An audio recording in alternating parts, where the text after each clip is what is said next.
देखिए थिएटर जो है that is the heart beat of any city. हर शहर में एक सेट थिएटर होता है।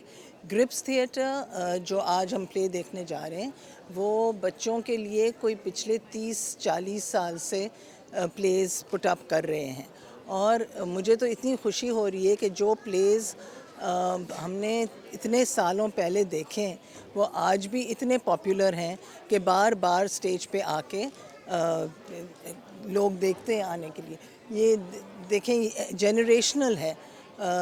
पेरेंट्स आते हैं, पेरेंट्स बच्चों को लाते हैं, वो बच्चे बड़े हो जाते हैं, फिर वो अपने बच्चों को लाते हैं। So theatre is part of any city and we are very lucky and grateful to the arts council कि उन्होंने इतना एक महीने का फेस्टिवल किया है जो बच्चों के लिए है, बड़ों के लिए भी है।